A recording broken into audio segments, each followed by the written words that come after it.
enough information on the vehicle, that white minivan, town and country minivan, or the girl or the father, Myron Johnson, should call law enforcement.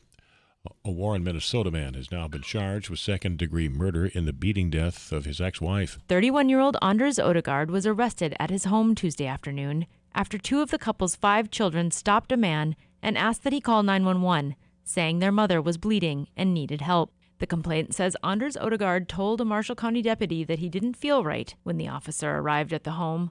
31-year-old Carissa Odegaard was found in the entryway, unresponsive, with severe head injuries. There was blood pooling on the floor, and one of the children said he believed that his father hit his mother with a knife or spatula. The children had been staying with their father. An argument started when Carissa arrived to pick them up for church. Carissa Odegaard was airlifted to a Fargo hospital, where she died. Tasha Carvel, News Radio KFGO. And now that Amber Alert from North Dakota State Radio Communications.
S- 70 Fargo-Moorhead. This is KFGO News. Former Minneapolis police officer Derek Chauvin is now in federal custody. He has been transferred from Minnesota's Oak Park Heights prison to a federal prison in Tucson, Arizona. The transfer was part of an agreement when he pleaded guilty to federal charges of denying George Floyd his civil rights.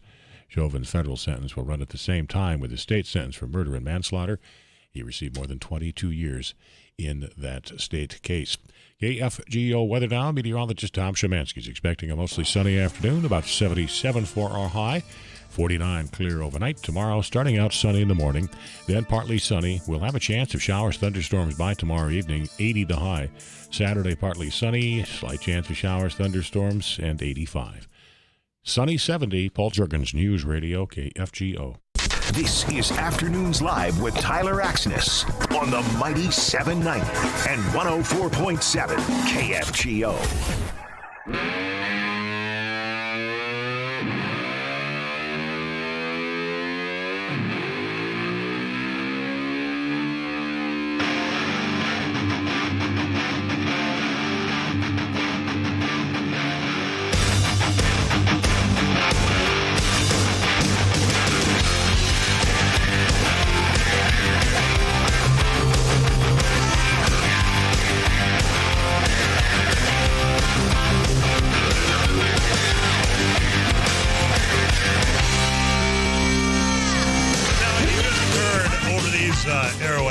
This Amber Alert, and we'll keep you in the know, but I just want to relay, because for the life of me, I don't know why, when you have something so vitally important as far as information goes, that we rely on some digitized, computerized voice that doesn't get all the information out in a way of which that's easily understandable and digestible. But this Amber Alert being issued by the North Dakota Highway Patrol and BCI at the request of the 3 affiliated tribes law enforcement. Today at about yesterday, 1:19 p.m., Amory Driver is believed to have been abducted from Mandaree, North Dakota. She's described as a 3-year-old Native American female. She is 3 feet tall, weighs 40 pounds, and has brown hair and brown eyes. And they're saying that she might be with her father, Myron Cody Johnson, who may be driving a white 2014 Chrysler Town & Country van with North Dakota license plate 983 BBG. Van has front end damage and damage to the rear lift gate. Myron is described as a 45-year-old Native American male, is 5 feet 11 inches tall, weighs 172 pounds, short black hair and brown eyes. So if you see, please get a hold of law enforcement out there. But as that does unfold, we'll continue to let you know about all that. If you're just joining us, we have a number of things coming up today. Typical lineup on a Thursday. Fun show in store for you. We got audibles. We'll have Abby Miller, Rusty Halverson, Jake Litwin, and Derek Hansen. Myself, I'm Tyler Axton. This afternoon's live, just getting started here. Messages coming in for Spencer Wirt, the Meat Dude. Before we get to Spencer out in New Salem, I want to thank All Slugger Beats in Audubon, Minnesota for sponsoring our meat check-in with Spencer. If you are in need of any sort of meat, it's all locally raised beef, and it's a hop, skip, and a jump just east of the metro area here. Stop on out. Tell them KFGO sent you.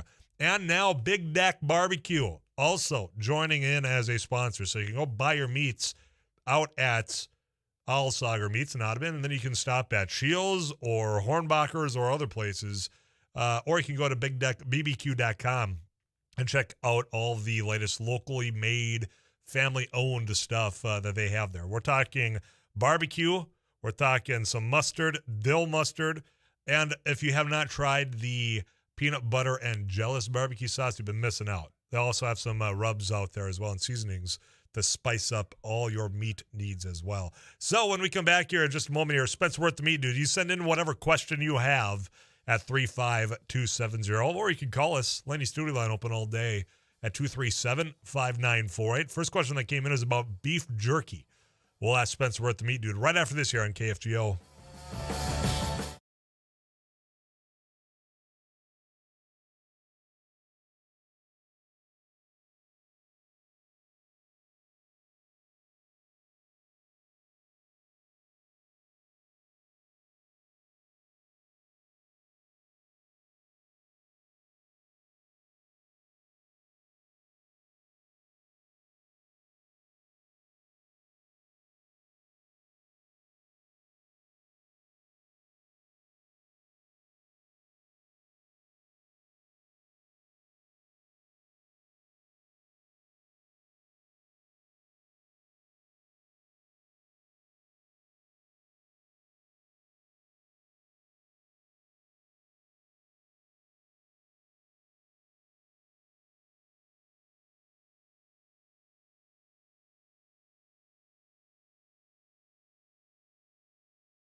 Thursday at 2:17 is a KFGO time. That means we head out to New Salem, North Dakota. We visit with the meat dude, Spencer Ward, taking all your meat-related questions. You can send those in right now. iConsultants of North Dakota text club is at 35270. You want to ask your question in person? You call us, 237-5948. Spencer, did you get out of the cooler, get outside? It's beautiful out. Yeah, I'm just in the holding pens right now because there's some loud noises outside. But yeah, it is nice out. You're right. It is. Go out and enjoy it after you get off the phone. Don't worry about the noise. But I'm grateful that if there's loud noises, you didn't take us with you out there. But we've got questions waiting for you, as has become the norm here on Thursdays, which I appreciate. So we'll get right to them. Tyler, can you ask the meat dude, how do you make beef jerky? What cut? What ingredients? What process in drying? Well, we'll start with the cut. There's two that I like to use, and the reason that we use them is because they're nice, large, whole muscle, lean cuts, and that'd be an eye of round or a top round. Leanness in jerky is important. We don't want a lot of surface fat. We don't want connective tissue. We just want whole muscle as clean and pure as possible, and those two cuts are really good for that. Next would be just slicing it. A lot of times, in order to get a nice even slice, the first thing you want to do is actually throw it in the freezer to temper it a little bit to get it nice and stiff. And then, depending if you're making it at home or whatever tools you have available, you can accomplish it with a knife. Of course, in a meat processing facility, we use slicers and things that are a little more accurate so that we get an even, consistent slice throughout the whole chunk of meat. Past that, your next step would be essentially marinating / curing. There's a lot of pre-packs out there that you can find in whatever store that you buy your seasonings at, but at the end of the day, salt obviously needs to be in there as kind of the curing agent or the drying agent per se, and then pepper, garlic, like I always say, it makes a great jerky. I usually throw a little curing salt in there as well. You don't see industry throwing curing salts in there. It's usually pretty plain Jane. And then if it's sliced thin enough, you every day probably during marination, you want to mix it around, just make sure there's an even distribution. If you're just marinating it in the fridge, you'd probably want to give it a good 5 to 7 days before you start the cooking / drying process. We have machineries that, pull vacuum, and I've talked about vacuum tumblers a lot on the show if you look back over the years, and it essentially just speeds up that marinating and curing process. But past that, once you got it nice and cured and seasoned, you just smoke it, cook it, and dry it. Obviously, whatever you're doing at home, you can skip the smoking process and then cook it and dry it. Jerky itself, the term means it's shelf stable, so that you're drying it to literally like 30% of what you had initially, and that is going to be really, really difficult to measure at home. Almost impossible without the correct, pieces of equipment to measure that water activity or the dryness of the product. So dehydrator. Those come with the time and temps that you have to set them in order to get a product dry enough to be per se jerky. So there's lots of different ways to do it, but there's a few things in here. For those that were listening, I think it was just last week. You often hear Spencer say salt, pepper, garlic, and then you ask some questions. Well, what's the measurements? And one of your faithful KFGO listeners wrote it down the last time Spencer provided it, and I was able to just copy and paste, put that up at kfgo.com. You can just find the blog section of Tyler's takes, and you can just print that out for yourself. So thank you for that, listener, for putting that down and saving a bunch of time for us. Secondly, when you talk about, you can cut it, whether it's a knife or if you've got a slicer, what do you recommend, a thick cut or a thin cut? Because I would imagine in the dehydration process, you're going to lose, some of the thickness there. So do you have an estimate of how you would recommend how thick to cut? Yeah, about a quarter inch or a heavy quarter inch. So what's that, 3/8 if you want to get real technical. But that seems to be a good starting point. And then, of course, what's fun about the show is I talk from two directions, right? People doing it in their home kitchen, and then I talk in my world. And what we use is that 1/4 inch. And but if you want it a little thicker, a little bit more bite, a little bit more chew with your jerky, you can go right ahead. So the marinades, because you can go to a shop like you've worked at for much of your adult life. You can get a barbecue, you can get a teriyaki. That just comes in the packages you say you can get at pretty much any store. That is the marinade of what you're referencing. Yeah, essentially, you'll see soy sauce used a lot, or for the teriyaki blend, and soy sauce is so high in salt that actually in and of itself works as a salt additive. And what I meant by pre-packs, yeah, you can go to wherever it is that you buy your seasonings. I guarantee if you look hard enough, they'll have pre-packs specifically made for jerky that give you instructions to add so much water to this package of spice and seasoning and throw it into your jerky, and it makes it pretty simple. Very good. One of the things that I've been seeing more recently online, in fact, I saw it at one of the delis the other day, London broil, as far as a deli slice of meat. Are you familiar? Yeah. Okay, so what exactly is that? I mean, what part, what cut is that from? A London broil? It's actually the top round. So this is kind of perfect timing there, Tyler. It is. I had bought some. So, yeah. We made it some French dips with that. Did I goof it up? Did I ruin it by making a French dip with a London broil? Of course not. No. Okay, I didn't think so. London broil is just known for being super lean, whole muscle cut, and that's why it's great for jerky or thin sliced roast beef, however you want to cook it up. But that is the cut, one of the cuts that is utilized for jerky, and it's called London broil. It's a fun term. It's a fun term, and it's a sticker shock, I might say, when at least where I was at. And that's part of the appeal of, okay, well, I have to buy this at least, half pound to see why it's a little bit more expensive than, say, just any old other slice that was in there. But I've been seeing more people talking about that. Is that a new trend that you've been seeing, that, hey, you got to get a London broil? Or have I just been dated and not really paying attention long enough?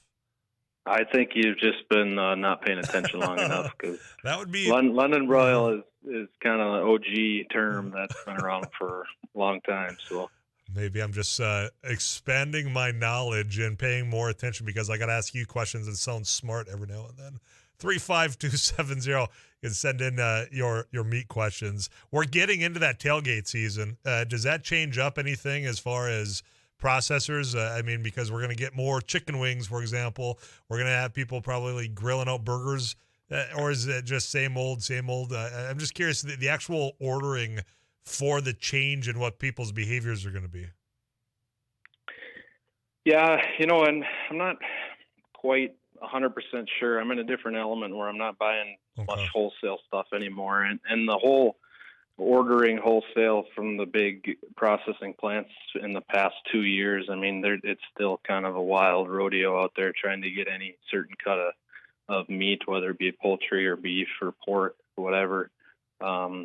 So I think, there's just always that demand, whether it's tailgating season or not. I think it's just everybody's behind and just still trying to catch up even to this day, that because there's so much demand for it. So I would say certain things, just like, seasonal, whether it be Christmas time or summertime, there's seasonal cuts that are in higher demand than normal. And I think you get fall time, you get Thanksgiving, you get tailgating where we're at, Thanksgiving, Christmas, everything. Certain cuts will start having a higher demand, but I think in a large packaging processor, they're just trying to get as much done as possible and essentially catch up. So, final question I have for you, and I've only got about a minute for you to answer. You ever cooked a whole hog? Yeah, because when I think about tailgating, there's a crew up at the Fargo Dome. They put a whole hog, probably an apple in that mouth, and they roast that bad boy. You ever done that? Oh, I have done probably 100 plus in the days of my NDSU world. Oh, look at you. I'm sorry I didn't know that either. We'll have to, yeah, you should. I'm kind of upset that you didn't know that, but we'll have to talk about that next week and how fun whole hogs are. We will. One final question for you. I lied. Tyler, ask the meat dude, as far as the jerky seasoning mix, are they available at the grocery store or an outdoors/sporting goods store? I'm going to say both. I've seen them. Yeah, I've seen them at both for sure. So it's just finding what you like, or go online. There's all sorts. I mean, there is no shortage on seasonings that you can buy. Just you got to look. Very good. Well, I wrote down whole hogs, and I will be thinking about that for the next 7 days until your return here, okay? Until then, you have a good week, my friend. Yeah, you too. Thanks, All Tyler. right, yeah. Spencer Wirt, the meat dude, you can hear him sliding that door back open and process some more pigs. Actually, I should say beef. He's out there on the beef side of this. But that segment brought to you by All Sauger Meats. Audubon, Minnesota is where you can find them. They're right on Main Drag. You cannot miss the sign if you are on Highway 10. And Big Deck Barbecue. For all the things that you want to throw on your meat, we're talking rubs, we're talking barbecue sauces, mustards. Want to thank them for sponsoring this segment as well. Mark Freeze, let's talk about pot when we come back after KFGO News. It's a mighty good food. It's a great Contestants.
one's colleagues and neighbors.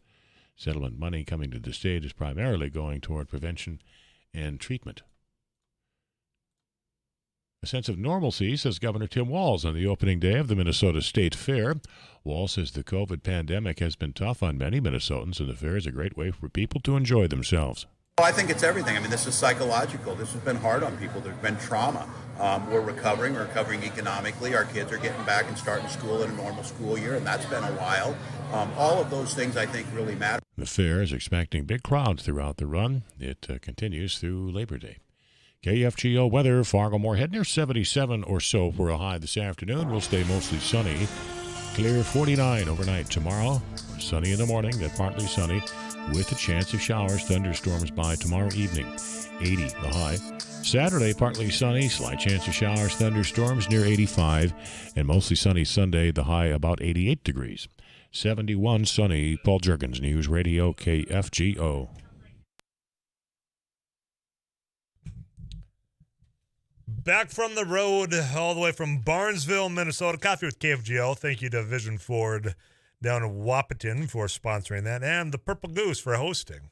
Purple Goose. Purple Goose. You were out at the Purple Goose. You bet. Everything looked good from the photos that we saw. Yeah, good time. Having tater tots as a side for breakfast, you can't go wrong there. I've got tots in my pockets if you want finish some. your tots, yes. You know the movie. Yes, I don't need your lint tots. You keep them for yourself later on. I could throw a football over that mountains. Coach would have put me in. No, he would have won state. But you were back.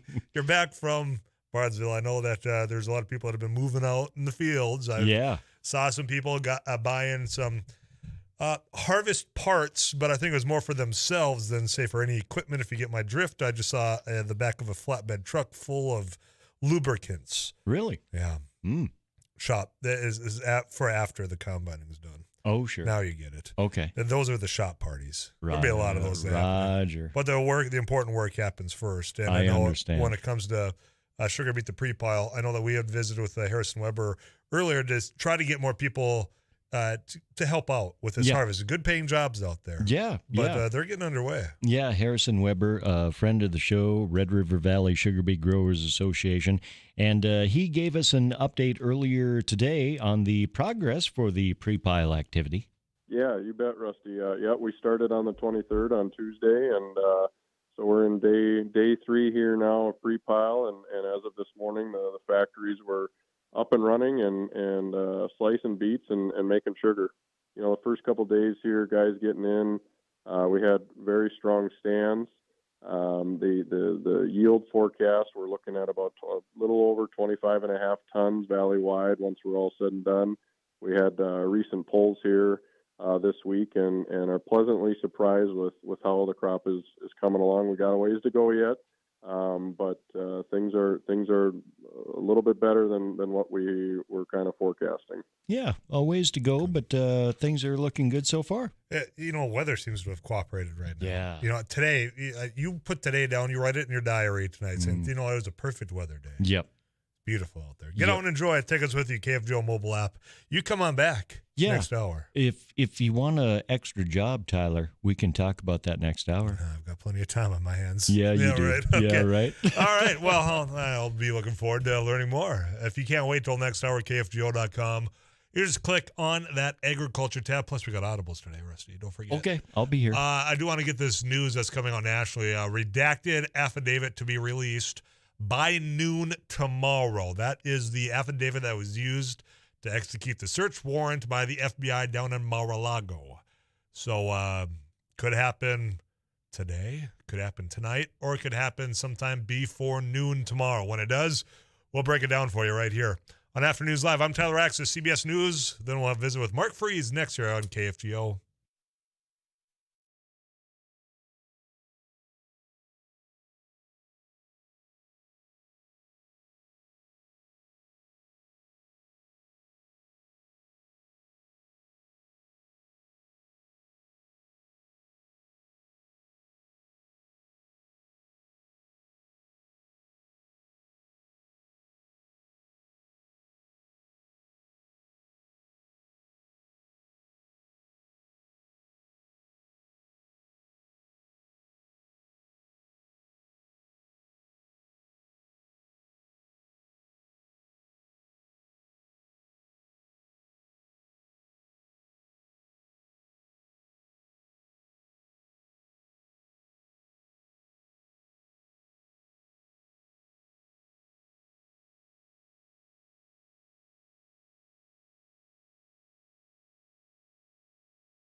Tell the world whether or not you support recreational marijuana being perfectly legal in North Dakota if you are 21 and older. One of the individuals whom have become a friend of mine and certainly a friend of the show here, that former law enforcement, current attorney, from the courtroom into the studio, Mark Freeze, who just 2 years ago, folks, when this was being discussed, was opposed to the measure.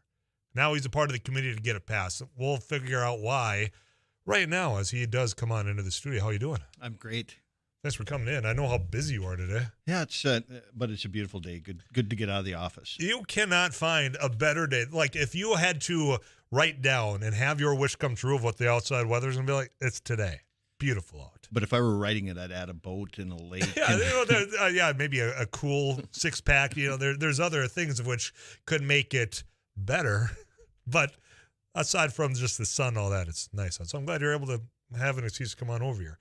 Let's talk about why you, over the course of the last 2 years, have gone from opposing recreational marijuana to saying, sure, I'll not only change my mind, but I'll help you get it on the ballot. And you're going to get a long answer. But I got time. I got plenty of time. I was in this chair in this studio with you just a few years ago discussing my opposition to the ballot measure before.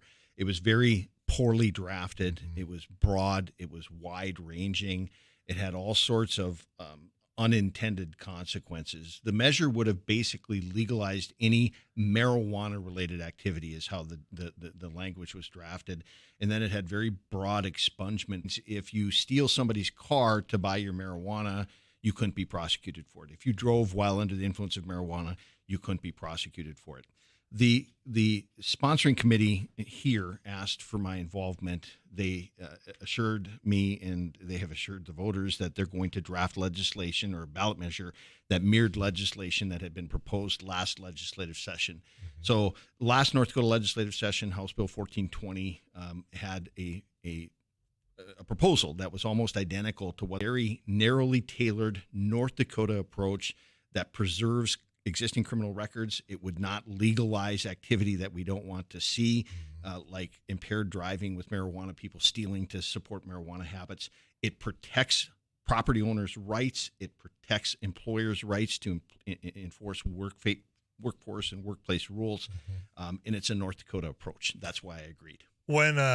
In fact, when you were in the studio 2 years ago, I think you coined, this is the wild west of pot. So I recall it was a fun conversation back and forth, and a lot of people agreed with that. But I can tell you, Mark, over the last 2 years, and maybe you count yourself in this, just the perception of the substance has changed dramatically. I was in Detroit Lakes for a show on a Friday, the same week that they rolled out the, hey, THC products that derive from hemp, go get them if you're 21 and older. And the response from people listening was, one, where can I get some? But two was, look, I'm a former law enforcement, or I'm a defense attorney. And everything was, you know what, give me an individual that smoked a joint over somebody that drank a fifth of vodka or something like that, where I think the mindset has just evolved so rapidly. Are you surprised by that? I am. I mean, there's been a change. I truly was. As you mentioned, I spent 6 years in law enforcement. I was on the tactical team. We used to do marijuana arrests. I used to aggressively enforce marijuana laws as a police officer.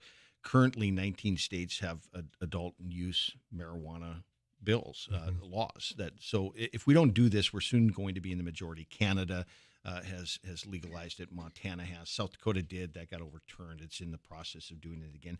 We're going to be on an island. I am opposed to subjecting people to marijuana use if they don't want to see it. I don't want to go to a public place and have people smoking marijuana around me. This measure would not allow that. You cannot, under this measure, if adopted, smoke or use marijuana in a public place. You can't use it on public transportation. You can't use it on a school ground or at a school activity.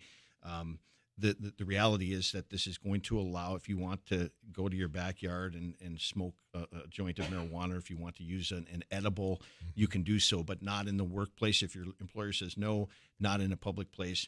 But the larger question that you have is, has the attitude about marijuana changed? Yes. I think people are finally realizing that we've really been sold a bill of goods over the last 60 or 70 years as to how bad marijuana is, because it's really far less dangerous than alcohol. Well, and I mean, I don't get the volume that I used to of messages saying, well, this is a gateway drug. This is just going to be the start of something much bigger. I mean, even that talking point seems to have gone up in smoke over the last couple of years. That's because it's been disproven scientifically. It's not a gateway drug. If there's a gateway drug, it's alcohol. And this is a true statistic. You can look, and daily across America, we have people dying of alcohol overdoses daily. And tragically, we're having people dying of fentanyl overdoses. There is not a single recorded overdose death from marijuana in the history of the world. Not a one. So to suggest that this is a really dangerous drug, now don't get me wrong. If this ballot measure would have allowed those under the age of 21 to use or possess marijuana, my name wouldn't be on with the sponsoring committee. There still has to be some research done about the correlation of onset of dementia or psychological problems related to the use of marijuana for those that are under the age of 21 because the brain hasn't fully formed. I wouldn't have supported that. But for those who are 21 or over, I have a tendency to agree with what your premise is that you're far less to engage in risky behavior or behavior that's going to hurt somebody else by having a THC edible or a marijuana joint than you are from consuming alcohol. That's what I'm getting right now. 35270. You got a comment, you got a question. Mark Freeze, my guest, Vogel Law Firm attorney, former law enforcement as well. Tyler, you put 5 guys into a room with a quart of liquor, and they will likely start a fight. Put 5 guys in a room and a couple of joints, they will likely start a band.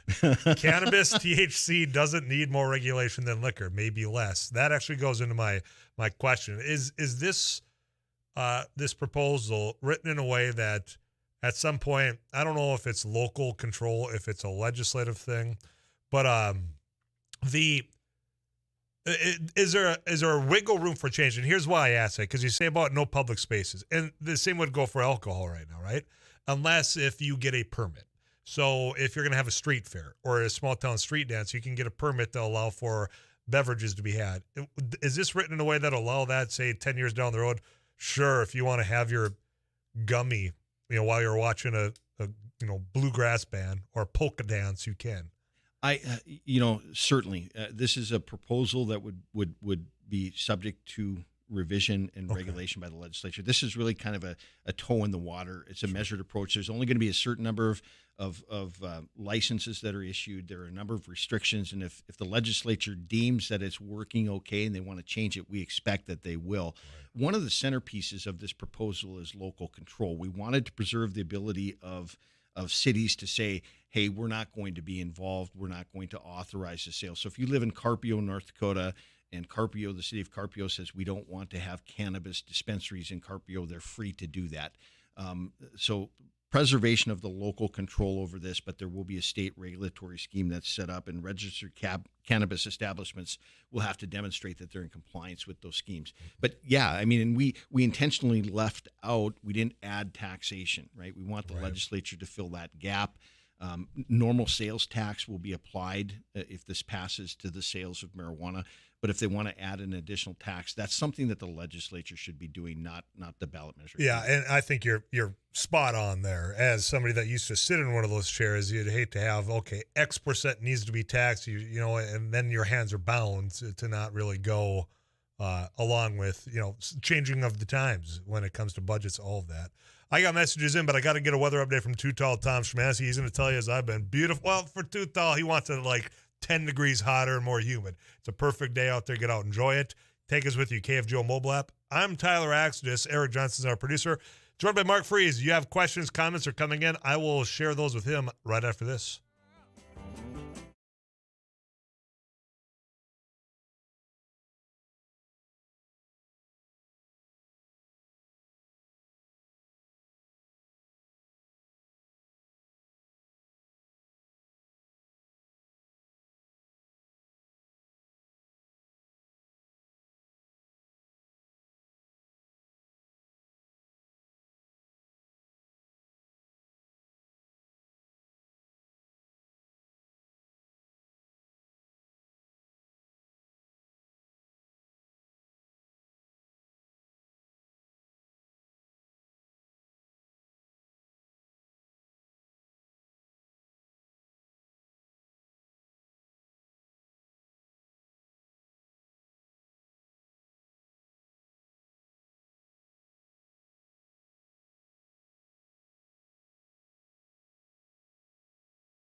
North Dakota, South Dakota, you're giving it another go because your governor stomped all over what your wishes were about recreational marijuana.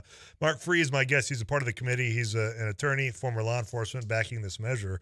So, Mark, all right, here's a question for you. I'm going to go get those the lights. I've got a closet downstairs.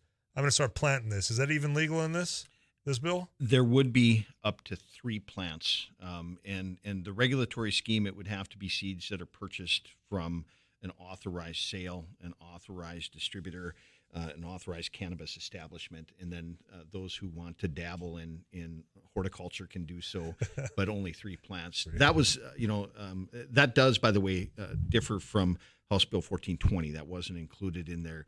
The reason that was included here as part of this measure, in large part, was a lot like lawmaking. It was compromise.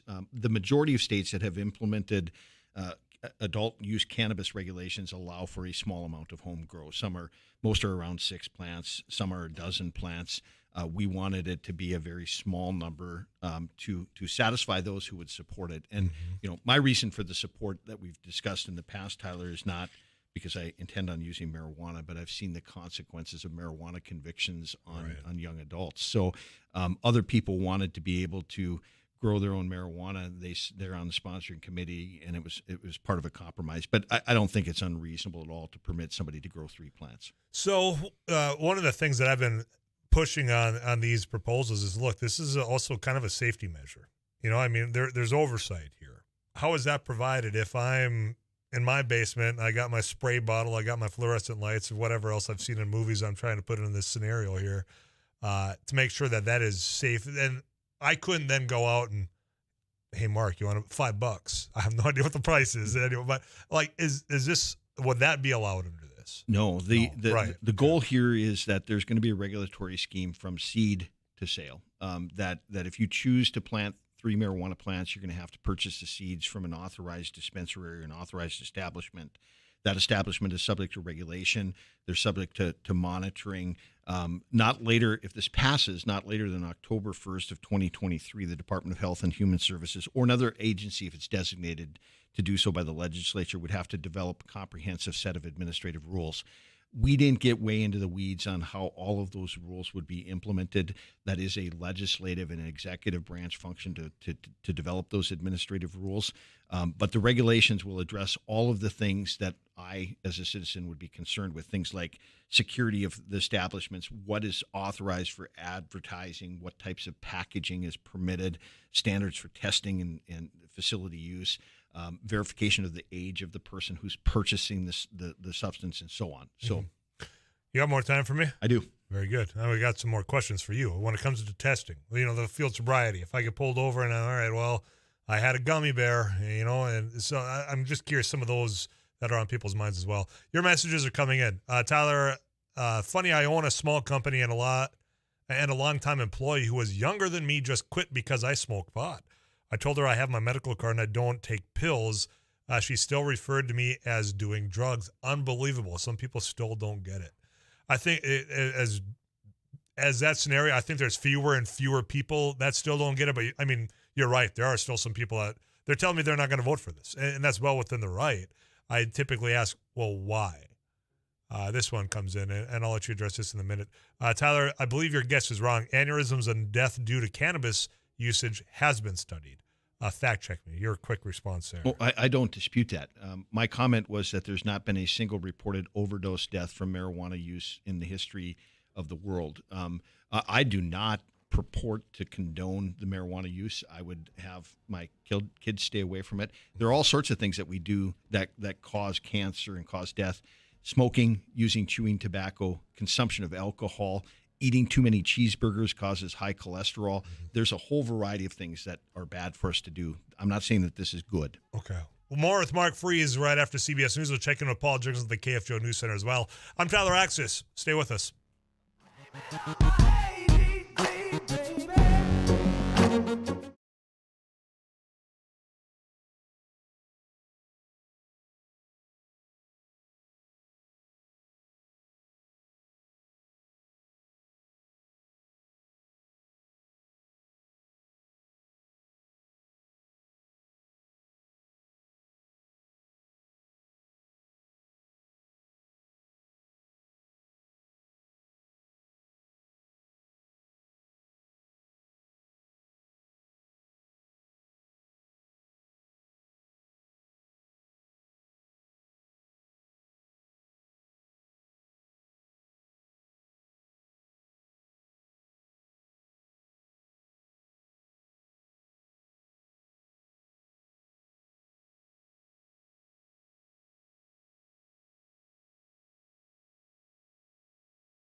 This date at 3:05 on a Thursday, the Knack's My Sharona hit number 1. 1979. I didn't realize this was a 70s banger. It's a good one, though. Paul Simon's album Graceland was released. Metallica's album And Justice for All released in 88. Mary J. Blige's single Real Love was released in 1992. There's so many other things that happened. Bring It On hit theaters, one of Eric's favorite movies of all time about cheerleading, 2000. Do you remember The Cheer? Oh, several of them. Yeah, that's a great movie. I'll stand by that. It's a great movie. I don't hate that movie either. Super fun. What is it, Kirsten Dunst? Yes. And Aisha Tyler? Or was it? Yeah. Yes. Yes. I couldn't remember if it was her. And it was Gabrielle Kirsten Union. Dunst, and their whole school went and stole all the great cheers. Yep. From You the inner all city loved school. that movie. Bring It On. I don't care how old you were. If you saw it in 2000 or if you saw it in 2022, you got into it. We'll bring on more of the conversation of marijuana legalization in North Dakota right after this KFGO News. A tradition of broadcast news excellence. This is News Radio, KFGO, with news now. KFGO News, Fargo-Moorhead. It is sunny, 71. I'm Paul Juergens. An Amber Alert has been issued for a 3-year-old girl who is believed to have been abducted by her father in western North Dakota. The Highway Patrol and Bureau of Criminal Investigation issued the Amber Alert at the request of 3 affiliated tribes law enforcement. Amy Reed Driver was last seen yesterday afternoon in Mandaree. Driver may be with 45-year-old Byron Johnson. Johnson was last known to be driving a white 2014 Chrysler Town & Country van with North Dakota plates 983BBG. 983BBG. The van has front end and rear lift gate damage. Driver is Native American, about 3 feet tall, 40 pounds, with brown hair and brown eyes. Johnson is Native American, 5'11", and about 170 pounds. It is possible that Johnson is headed to Oklahoma. Anyone with information on the whereabouts of Driver, Johnson, or the van should call law enforcement. A Warren, Minnesota man has now been charged with second-degree murder in the beating death of his ex-wife. 31-year-old Anders Odegaard was arrested at his home Tuesday afternoon after 2 of the couple's 5 children stopped a man and asked that he call 911, saying their mother was bleeding and needed help. The complaint says Anders Odegaard told a Marshall County deputy that "I don't feel right" when the officer arrived at the home. 31-year-old Carissa Odegaard was found in the entryway with severe head injuries. There was blood pooling on the floor. One of the children said he believed that his father had hit his mother with a knife or spatula. Construction should start within days now that the City of Fargo and Roars Development have completed a final agreement to move ahead with building 7 promised townhomes. They'd act as buffers between nearby homes in the Roosevelt neighborhood and the new St. Paul's Newman Center, faith-based housing in the View Apartments near the NDSU campus. Roars Development failed to build the townhomes by the end of the year last year. Company President Jim Roars. One of the reasons we didn't move forward was because the cost of construction materials had escalated by several 100%. Now, those materials have literally the wood framing material, which is the major component of this type of housing, has come back in line to pre-COVID costs. Roars had sought an extension to build the townhomes, but that ended up in a major disagreement that finally ended with a deal earlier this month. Roars says he is not concerned about the addition of penalty fees included in the new agreement. He says it's a non-issue because the townhome development will be done before the May 31st deadline. Over $3.4 million in federal money is coming to Minnesota to expand the state's local Food for Schools program. Jenny Lester Moffitt is with the USDA. We do have a big emphasis on making sure we're producing from historically underserved producers, small producers, really focusing on building more economic opportunities for producers all across Minnesota. Minnesota is the first in the country to receive the federal funding. KFGO weather, we may see a high of 77 or so this afternoon. We're at 71 now. Clear overnight, 49. Tomorrow, starting out sunny. Then partly sunny with a chance of showers, thunderstorms by tomorrow evening, 80 the high. Sunny 71. Paul Juergens, News Radio, KFGO. This is Afternoons Live with Tyler Axness on the Mighty 790 and 104.7 KFGO.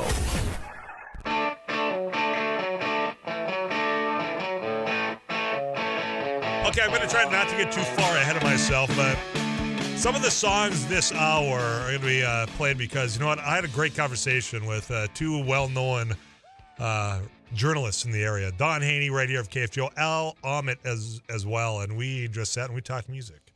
And that's going to be up at KFGO.com and a little bit later on. We got some video of that. Two libraries. You know them as newsmen? Well, you're going to learn them, learn how they are rockers as well. But so I got some Skinner, some Crosby, Stills, Nash and Young. We've got all the Beatles, the Stones. That's all coming up this hour. Mark Freese is in studio. That's right up your alley, isn't it? Oh, I need to stick around and listen to the good music. Yeah. Well, you all do that. 35270 is the text club. I'll get their messages out before, because I want to know how we got here, just of thinking that marijuana is so bad. It's a gateway drug, but I'm going to ask some of these questions because I know you've done a lot of research. I mean, this is what you do before you put your name on something. This message comes in: would the purchase of cuttings be allowed from a dispensary if they choose to provide those cuttings for growing versus seeds? It says. If I understand what cuttings, the bud, the product of the marijuana, yes. This would allow for the sale of the seeds for you to grow up to 3 plants. It would allow for concentrates, the edibles, and what we refer to as the bud of the marijuana. Okay. So if that's what they're referring to by cutting, I'm not very conversant in the vernacular. But nor am I. If I haven't seen it on a movie or television show, I'm not very familiar with the process of what goes into the cuts, the rolling, all of that. Not saying I'm going to be either when I do believe this passes overwhelmingly in November. Tyler, marijuana is still federally a no-go. The real trouble is anyone who uses, even legally, automatically forfeits their Second Amendment. So have a gummy, but if you have a gun too, you have committed a gun crime. Your response? Very, very astute point. So this will remain a Schedule I controlled substance under federal law, even if North Dakota law, even if this ballot measure passes. Under the Supremacy Clause, federal law trumps or preempts state law. This has run into all sorts of issues in the states that have been working with legalized marijuana for a long time. But federal law, and I do criminal defense work, so I'm familiar with the federal gun laws. Federal law says that if you are a habitual user of a controlled substance, you're prohibited from possessing a firearm as a matter of federal law. If you go to purchase a firearm, if you remember the questions, there's a dozen I do. questions. Yeah. And I've answered Front and back. I have answered them so many times, I probably should have them memorized. But one of them is, are you a habitual user of a controlled substance? If you are federally prohibited from possessing a firearm. So until federal law changes, this person emailing you is absolutely right. If this ballot measure passes, I would recommend to my clients that they refrain completely from the use of marijuana if they intend to purchase or use or possess firearms. As far as federal enforcement, there's other states that have already enacted this. I mean, are they just looking the other way? Mostly? Yeah, for the most part. Policies of the Department of Justice are to leave it to the states unless it's interrelated with something more than marijuana. And this is really no longer just a social experiment. This has been going on for a number of years. I think one of the really interesting things to point out for those who have opposition to the ballot measure, every state that has passed this has left it on the books. Nobody has repealed it. So the states that have much more experience and years of working in the adult cannabis arena continue to have those laws on the book.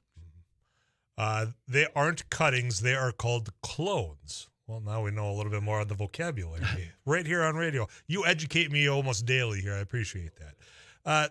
Schedule I substance federally, marijuana. Now explain to people what that means. Sure. And the clone thing, yes, as long as you don't exceed 3. So if you have a good plant and you want to clone it, I don't see any prohibition against that. Both the federal and state government schedule controlled substances. There's 4 or 5 different schedules, and they go from Schedule 1 in order. Schedule 1 are those drugs that have the highest propensity for abuse or a dependency or for addiction, and the lowest medical use. So Schedule 1 substances generally have a high propensity for abuse and little or no medicinal purposes. Years and years ago, at about the time that the 21st Amendment was being passed, we had prohibition in our country. You could not possess or use alcohol. That was repealed with the passage of the 21st Amendment. We had tons of federal officers revenue agents, alcohol enforcement officers who were out of work. They had nothing to do. So in its wisdom, our federal government decided to focus on marijuana regulation, which till that time had been perfectly legal to use or possess or consume, even through prohibition. So they went through the process of starting to regulate marijuana, and along the way, they scheduled it as a Schedule I controlled substance. It was an absolute bill of goods that was sold to the American public because, as I indicated, the likelihood of a dependency and abuse and addiction or serious consequences like overdose death from marijuana is very, very low. Very good. I'm going to get to the phone lines. You can join the conversation at 237-5948. I'm going to connect with Dave. Dave, you're on with Mark Freeze. How are you today? Oh, I'm all right. And I have a question. He said they asked him on the firearm thing if they're a habitual user of controlled substance. Is that the way it's worded, or is it of illegal controlled substance? Because I got stuff prescribed for me by the doctor that I can't buy anywhere else. So am I going to have a problem? And I'll listen on the radio. Thanks. All right. Thanks for calling in, Dave. You got that, Mark? Yeah, I will pull up the form to see for sure, but you're right. It has to be an illicit controlled substance, an illicit illegal substance. If you're using a drug that is prescribed that is not illegal, you're still permitted to possess a firearm unless there's something else going on there. So I'll pull up the form when we have a break, and if I'm gone by then, I'll leave it for Tyler. Very good. Yeah, it just give me some homework to do right here, and I'll show my work. Here's another question that I'll let you ponder this as you're pulling that up as well. People are wondering about the farm bill. That's federal policy. Somebody's questioning me why I think it's overwhelmingly going to pass. Now, I'll get back to that, and we'll try to find an answer for Dave's question here. If you got a question, 237-5948. That's the Laney studio line. You can text in as well at the iConsultants of North Dakota text club. That's short code 35270. Afternoons Live is rolling on. It's Thursday afternoon. Stick around.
Call in wondering about the language on the firearm purchase form. And I've got it here. Buckle up.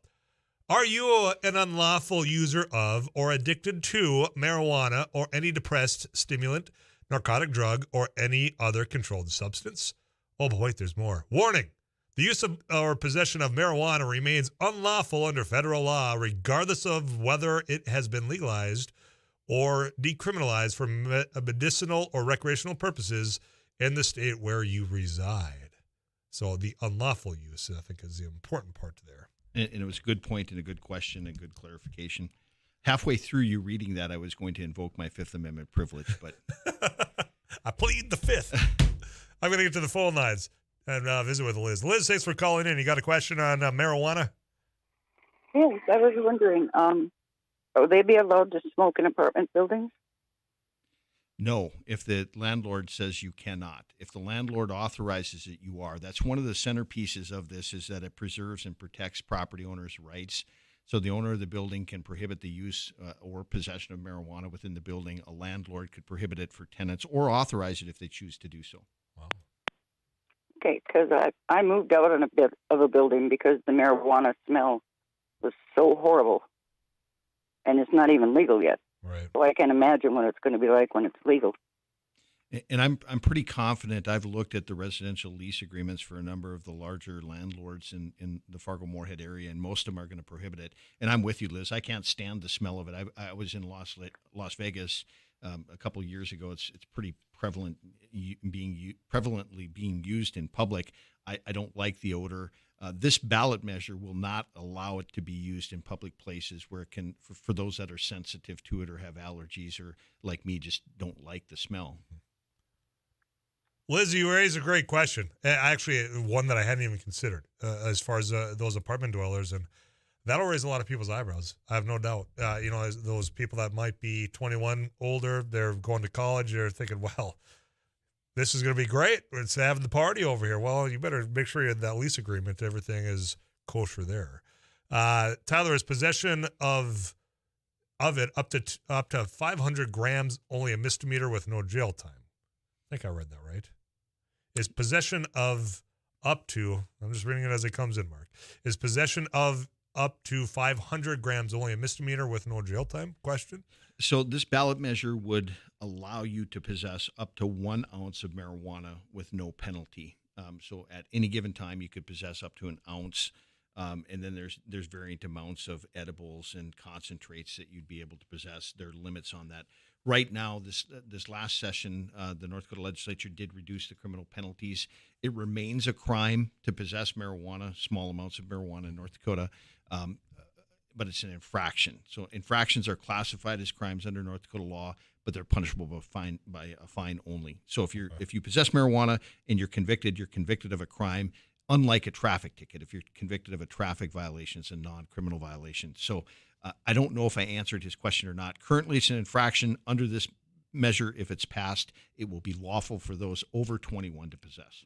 You're former law enforcement. Have you visited with some of your former colleagues? A lot of them. What's their thoughts? You're saying that with a smirk for those that aren't watching us at kfgo.com. It's split. There's a pretty prevalent split. I would say the majority of the officers that I talk to, and maybe they're simply trying to placate me because they know that I'm supporting this. Most of them say we are too busy. We have too much on our hands. We don't need to be enforcing marijuana any longer. It's time for us to be able to dedicate our time and efforts to more important things. We have an epidemic of overdoses of illicit drugs coming from China rather than grown and regulated in our state. We have call volumes that are 200-300% more than just 5 years ago here in Fargo. We have officers who are being asked to do all sorts of things. And I think they're also starting to recognize the consequences. And the main reason that I support this measure, we're having impacts on our workforce. There are people that can't get into the military that would be great service members. There are people who can't get into medical school or law school. They can't rent apartments. They can't get jobs. They can't do things in life that they would like to do because they've got a marijuana conviction on their record. So I think law enforcement officers are starting to come around in large part to the notion that we want to reserve branding somebody as a criminal for somebody who's engaging in conduct that's much more significant or more serious than this. Just a little bit of time left with you, Mark, so I'm going to get some more of these questions. Would you have to be a North Dakota resident to purchase from a North Dakota dispensary? No, as long as you're 18 or 21 years of age or older, you would be permitted to purchase and possess in North Dakota. Now, of course, if you live in South Dakota and you're going to take it back there, before you cross that line, you need to make sure that your conduct will be legal there. So if you come to North Dakota to visit and you decide that you're going to get a couple gummies or a small amount of marijuana to share with your friends over a campfire, you don't have to be a North Dakota resident to do so. I had to answer that question for people wondering about the THC derived from hemp in Minnesota, because I just take this with you. So many of your fellow listeners were wondering, where can I buy this over in Moorhead? There is that urge out there. And I said, well, yeah, if you're going to stay in Minnesota, fine, but look up North Dakota law. Yeah, we're going to have to do this again as we get closer, because we got more messages coming in, but I'm out of time today, Mark. Yeah, and I'm looking forward to they're going to be people that oppose this. I hope they do. I hope they do vocally, and I hope you get them on here too, because I want the voters to be informed. Yeah. Well, and we'll do that. When they do present themselves, so they're doing it publicly, we'll have them on, and we'll have you back as well. Sounds great. Appreciate the invitation. No, it's always a pleasure, my friend. Mark Freeze, he is with Vogel Law, former law enforcement, and a part of the committee with this legalization of marijuana. KFGO News next. We'll check in with Rusty Halverson. Devils Lake, North Dakota is where we're heading next.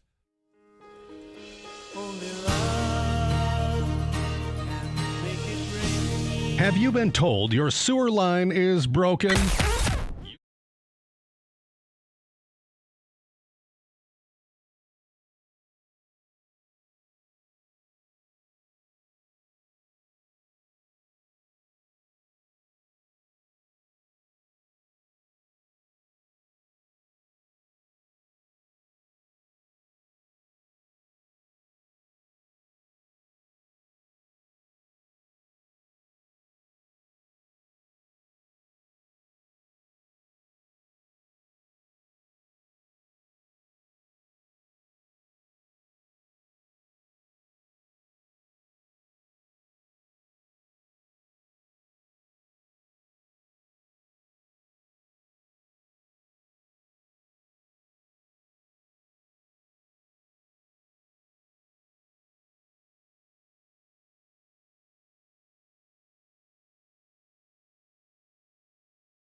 Now on the crystal clear FM dial, 104.7, and on AM, the mighty 790. News Radio, KFGO. News and weather this hour brought to you by Rick Electric. Proud to serve the Fargo-Moorhead area since 1964.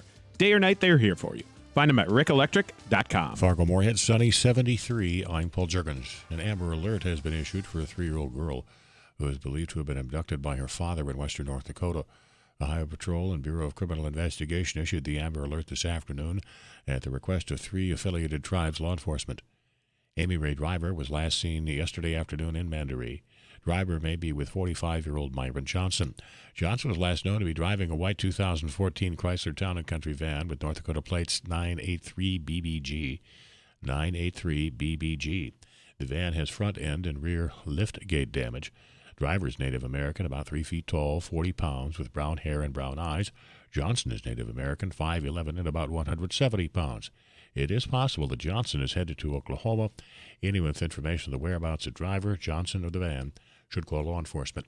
A Warren, Minnesota man has now been charged with second-degree murder in the beating death of his wife. 31-year-old Anders Odegaard was arrested at his home Tuesday afternoon after two of the couple's 5 children stopped a man and asked that he call 911, saying their mother was bleeding and needed help. The complaint says Anders Odegaard told a Marshall County deputy that he didn't feel right when the officer arrived at the home. 31-year-old Carissa Odegaard was found in the entryway, unresponsive, with severe head injuries. There was blood pooling on the floor, and one of the children said he believed that his father hit his mother with a knife or spatula. The children had been staying with their father. An argument started when Carissa arrived to pick them up for church. Carissa Odegaard was airlifted to a Fargo hospital, where she died. Tasha Carvel, News Radio KFGO. The staff at Rick Electric wants you to know you're doing a great job. Rick Electric wants to reassure their customers that they're here for any electrical emergency at your home or business, day or night. The staff at Rick Electric is still taking precautions. They'll send a booty and mask-wearing knowledgeable electrician to your home or business. Greg Rick and Denny Rick, plus the staff at Rick Electric, appreciates you. Rick Electric has proudly been serving the Fargo-Moorhead area since 1964. Online at rickelectric.com. 73, this is KFGO News. Former Minneapolis police officer Derek Chauvin is now in federal custody. He's been transferred from Minnesota's Oak Park Heights prison to a federal prison in Tucson, Arizona. The transfer is part of an agreement when he pleaded guilty to federal charges of denying George Floyd his civil rights. Floyd's federal sentence will run at the same time with his state sentence for murder and manslaughter. He received more than 22 years in the state case. Heavy fog near Sawyer, southeast of Minot, led to a crash this morning. It involved a total of 12 vehicles. It was on Highway 52. Just before 8, the State Patrol responded to that crash. It involved 4 trucks and 8 passenger vehicles. Only minor injuries were reported. The McHenry and Ward County Sheriff's Departments, along with Velva Ambulance, responded. The crash remains under investigation. The Minnesota State Fair is underway. Governor Tim Walz says all things point to a successful fair. Walz says the lines are long and there are plenty of smiling faces to go around. You can feel a sense of like camaraderie. People are, they may not agree on everything, but they're in line. You can hear it amongst themselves, shaking hands, meeting old friends. So I think it's critically important because it's how people view things that really makes a difference. Lines were long as the fair opened, and there were significant delays on light rail and Metro Transit buses. The fair continues through Labor Day. Near 77 for our high. Perhaps this afternoon we did hit 73 at our KFGO studios. Now sunny and 72. Clear overnight. Light and variable wind, 49 the low. Tomorrow, sunny to start the day, then partly sunny with a chance of showers, thunderstorms by evening, 80 tomorrow's high. Saturday, rain chance, showers, thunderstorms, just a slight chance though. Partly sunny, 85. Mostly sunny Sunday, 88. Again, 72. Paul Juergens, News Radio, KFGO.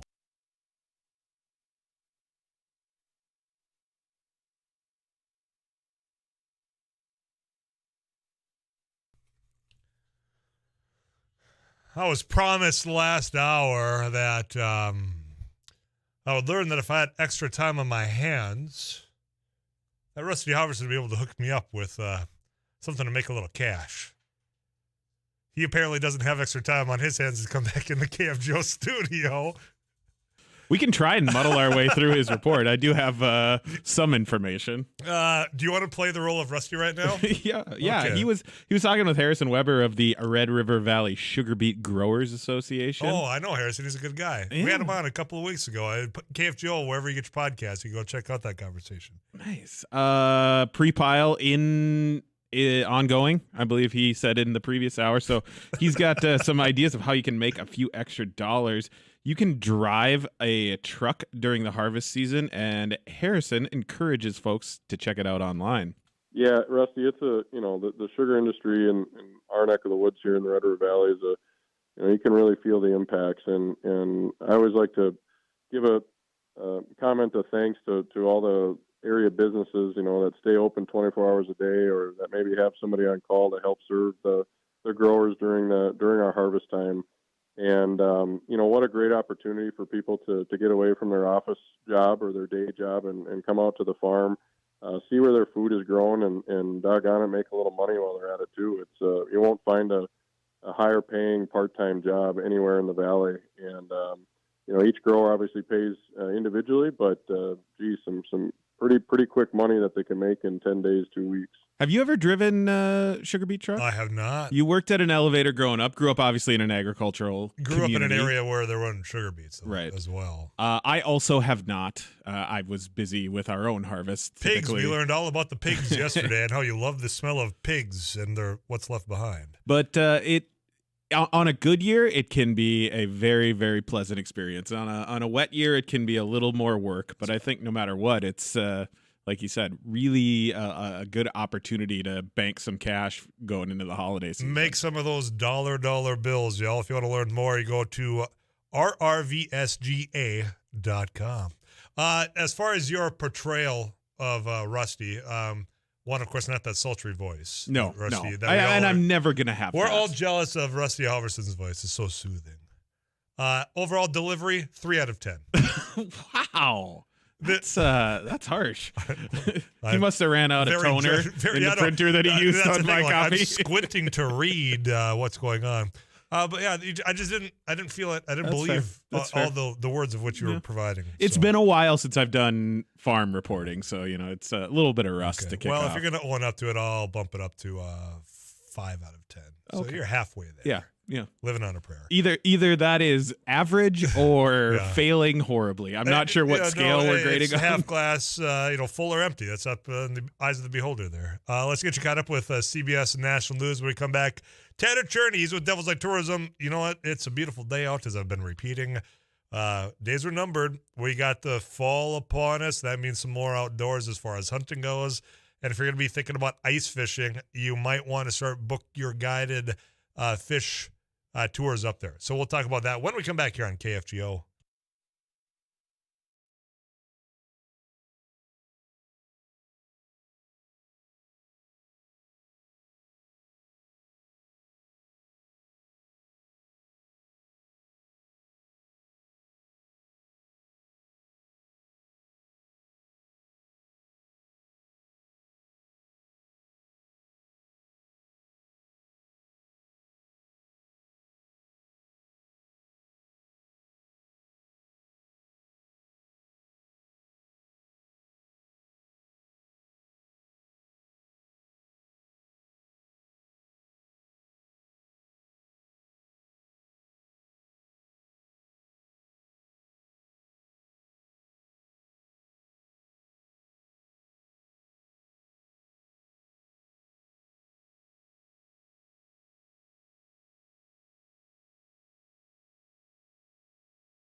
our North Country, and that is Devil's Lake, North Dakota. Visit with Tanner Cherney, Devil's Lake Tourism. Tanner, I've been saying it. People are going to roll their eyes as I repeat it one more time. If you had to pick a beautiful day, perfect across North Dakota, Minnesota, South Dakota, it's today. I hope you've been out enjoying it. I unfortunately haven't been out on the water enjoying it, but you're absolutely 100% correct, Tyler. It is a perfect day to be out enjoying the water, whether you're fishing or just tootling around it and taking it all in. Yeah, get on out there. Take it in while it lasts, because we know that the days are numbered. There's people out this morning, to be honest with you, there was enough of a chill in the air all the way to about 10 o'clock. I mean, that's inching closer to that fall season, which excites a lot of people around the Devil's Lake area, because you can go fishing, you can go, for some of the waterfowl hunting, you can do all these things right up in that neck of the woods. People are getting eager to get out there. You are sure right. We've talked about it before. We should claim it and trademark it, but the cast and blast. Yes. That's, with the early goose season right now, it's definitely an opportunity. But when we get to fall fishing and we get to the end of September and waterfowl season kicks off, I mean, what better opportunity than get some duck hunting in the morning, get a nap in, go out and enjoy some awesome fall fishing. But yeah, everyone's starting to think about that, and now is the time to start getting those trips booked in the calendar. Get them booked, boys and girls, because they will fill up, especially if you wanted some of the fishing guides up there. They get really busy if you're going to be thinking about the winter and that ice fishing. But, yeah, Cast and Blast, let's get that on a T-shirt, trademark it. Yeah, and then you and I can just spend our days out on Devil's Lake enjoying all that it has to offer there. As far as depth, I know that's a question that I ask every week. I mean, we're still, I'm guessing, around that 20-foot mark. The days are getting shorter. That was very noticeable last night as I was watching the Fargo-Moorhead Redhawks, and the sun was going down a lot more quickly than what I wanted. But give me the latest as far as the fishing report goes. What's working? You're 100% correct. That depth is still at 18, 19, upwards of 25 foot. That's that Old Lake shoreline. You get yourself into that position right now, whether you're pulling bottom bouncers and spinners or you're pulling crankbaits with ledge core. We still have kind of that summer pattern, but it won't be long before things start to shift a little bit more to that fall bite. But right now, Old Lake shoreline, 20, 25 feet, bottom bouncer and spinner, and you can't go wrong. Not to say you're not going to find fish on the flooded roads or the old rock piles like we've talked about before, but that Old Lake shoreline is tried and true this time of year. Very good. What else is coming up in Devil's Lake? I know we talk about the outdoors, but you're with tourism. Is there anything else? I know some friends that went up there from this area that were out at what was formerly known as Sully's Hill. Forgive me that I don't know the current name that I believe federally changed. But what else do people need to know before I let you go? The biggest event we have coming up, a lot of our summer events are behind us, like Rib Fest and Rock Fest and all those things we've talked about before. We do have our local wine walk that's coming up here. I believe that is going to be the third week of September on a Thursday night. And like we talked about before, our downtown's got some big changes that have happened in the last 3-4 years. And what better way to go enjoy some wine, take in the local businesses, and, hey, maybe the next morning you can get out and enjoy a little walleye fishing while you're here. But just another opportunity to take the whole area in and just see what we have going on up here in Devil's Lake. Perfect. You can learn more as well if you go to devilslakend.com there, ladies and gentlemen. Tanner, always a pleasure. We'll chat again next Thursday, all right? Sounds good, Tyler. Have a great weekend. Yeah, you do the same. Tanner Cherney, Devil's Lake Tourism. Again, you can go to that website, check out fishing reports, where you can eat, where you can stay. All of it's right there, one convenient location. I'm going to get you caught up with Too Tall Tom Szymanski's weather update here. And there was a question that I don't want to neglect, because I'm going to give you my reasoning of why I think this is going to pass. Somebody's asking, hey, didn't this just fail like 2 years ago? Yeah, I'll give you why, in my mind, why it's going to pass this November when we come back here. You got it locked into Afternoons Live on 790 AM, 94.1, 104.7 FM, KFGO.com. I'm Tyler Axis. Eric Johnson's your producer. Stick around. It's time for me.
the Eagles here on a Thursday afternoon. KFGO time 3:52.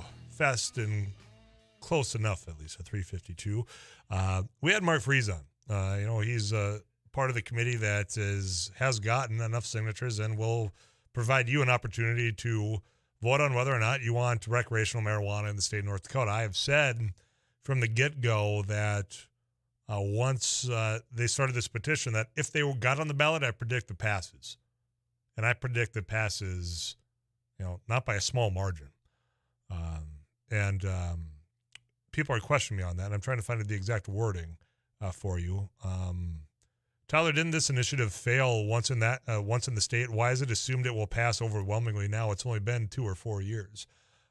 It did, but this is such a different bill. And I think the way of which that you can prove that is that Mark Freese was opposed to this. He was a part of the group last time that came out, very vocal. In fact, we had both sides on during the campaign right here on Afternoons Live. He was part of the opposition because the way of which that measure was written was just so loose.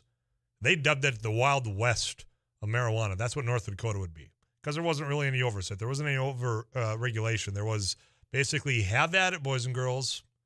You're on your own now. And what they learned from the people that backed that, which are some of the same people behind this measure, they had tried to go through the legislature. And it passed in the House. House Bill 1420, I believe, is the bill. Yeah, that's what I had written down from our notes. It passed the House. And once that happened, I'm like, wow, okay, maybe this thing has a shot in the legislature. Now, the North Dakota Senate, once the place for reasonableness, no longer the case. I mean, the North Dakota Senate mirrors what the House does as far as their approach to the work. So I'll admit I was surprised that the Senate voted down the legislative process. But then what happened? Some of those lawmakers that took the time to write that bill through legislative council, which are really the ones that do the work, boys and girls. They are the attorneys that draft and write the bills. You go in as a lawmaker, say, this is what I would like to have done. I want this change in law. They're the ones up in the council that actually get it done. They write it. They peruse all the laws. They make sure that everything's up to code. And then lawmakers debate it. This proposal before you went through that process. So you have those attorneys that have all the century code things that need to be changed. They wrote it. And then you have attorneys now backing this, one of which just spent the last hour answering your questions. So the peace of mind that this is for North Dakotans, by North Dakotans, the fact that this isn't just copy and pasting what Colorado did, it is fine-tuned. I think the level of doubt that people have right now about what's going to be before you are people that just don't like pot. For whatever reason it might be, they just don't like pot. But the fear of, I'm going to have bad employees. Nope, this bill still allows the employer to have say. My next door apartment living neighbor is going to be able to smoke pot. No, it's still within the confines of the landlord. Still have the property, the ownership. God, kids are going to be exposed to it out during the street fairs. Nope, you can't do it in public. All the things that were a bullet point of worry last time, well, we've checked all those off in this measure that they should no longer be unless you just don't like pot. Now, I just gauging from the interaction I've had about this subject, whether it's on Minnesota with the THC now being allowed to legally purchase if you're 21 and older over there, the level of interest of people saying, well, Tyler, do you know where I could go get that? Like in Moorhead, can I just go to the grocery store? Folks, I don't know. I don't know where you can buy it, but the level of interest is there. And former law enforcement, attorneys, people that have interacted saying, I would rather have an interaction with somebody that just got done eating a gummy versus somebody that took a shot of Fireball is growing. And I look at what South Dakota passed. They passed recreational marijuana on their last election, only to have their governor step in all over it and take it away. If South Dakota can overwhelmingly pass recreational marijuana, North Dakota can, and I think North Dakota will. That's why I think that over the last 2 years since last time, that's why I think it passes this time. It's a whole different bill. I think it's a whole different attitude. as well. Here's what's coming up. CBS National News. We'll check back in with Paul Jurgens. Audible is brought to you by Don's Car Wash. Our weekly game is going to be underway. Abby Miller, Jake Litwin, Derek Hansen, Rusty Hoverson. I'm Tyler Axedis, your host. You are listening to Afternoons Live on KFGO. Stick around. More right after this.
Moorhead and the region. This is News Radio KFGO with news now.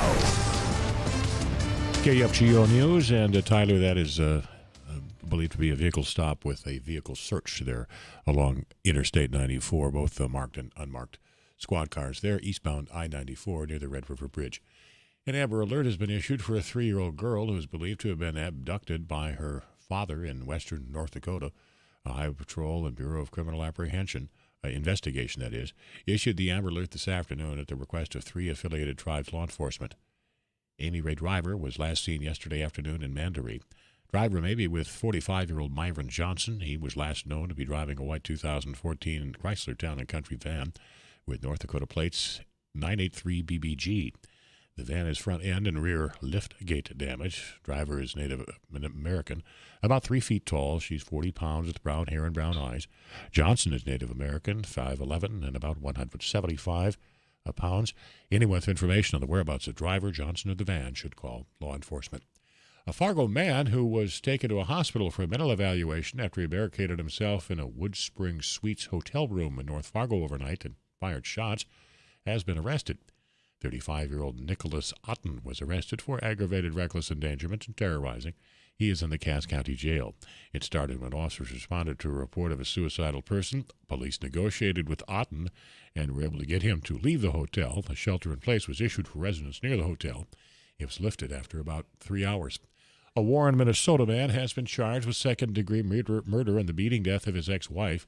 31-year-old Anders Odegaard was arrested at his home Tuesday afternoon after 2 of the couple's 5 children stopped a man and asked that he call 911, saying their mother was bleeding and needed help.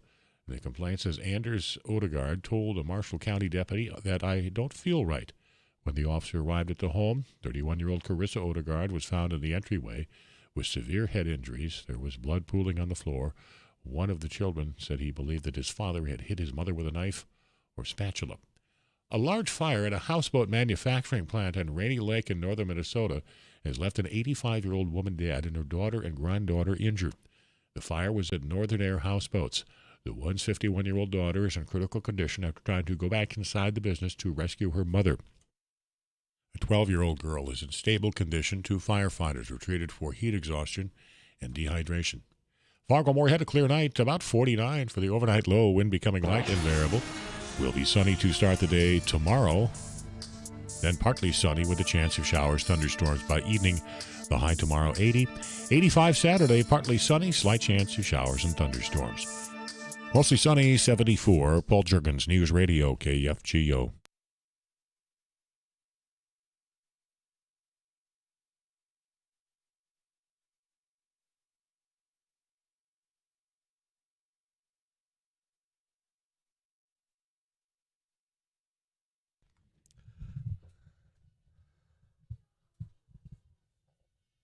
Once a week, we play a game that we created that is called Audibles, where we play sounds from clips of a variety of things, and we have to guess what it is from. Don's Car Wash, now the sponsor of that. You can be listening on 790 AM, 94.1 in the Metro, 104.7 with 100,000 watts, or probably watching us at KFGO.com. Fingers crossed everything's working there. We are contestants. All you have to do... Sometimes we updated the internet around here. We did. Our firewall? Yeah, yes, now there's fires everywhere. The fires are all over the walls. Yeah, so for those of you saying, hey, can't hear you, appreciate I it. believe I've got it fixed. I believe we are good to go. I believe that's an admission that it was on Eric that we weren't hearing things. Yeah, not to get too much in the weeds, but I haven't had an opportunity, or I haven't had a reason to use the Audible screen since the fix was established. And let's roll those excuses. Man, tough crowd. Yeah, it is. Yep. Well, I got a 3 out of 10 for reading 2 sentences. So. Yeah, well, he had to provide Rusty's update, and I said, Thank you. Know what? Thank you. Well, the content was well. It was the delivery. I didn't believe it like I believe when you provide me an agriculture update. Yeah. No offense, Eric. Yeah, there's plenty, and I meant it. You text into 35270. You think's going to win. Abby Miller, Rusty Halverson, Derek Hansen's in studio. Hi. I'm Tyler Axis. We don't know where Jake is. Jake is, speaking of firewalls, probably burning something else down. He does have a habit of that. He does. He's not a pyrotechnic, but I'm not going to throw the other term. I'm not going to say the A word about fires. Eric Johnson put together what? Arsonist. And I think you meant pyromaniac. What'd I say? Pyrotechnic. Pyrotechnic. Sure.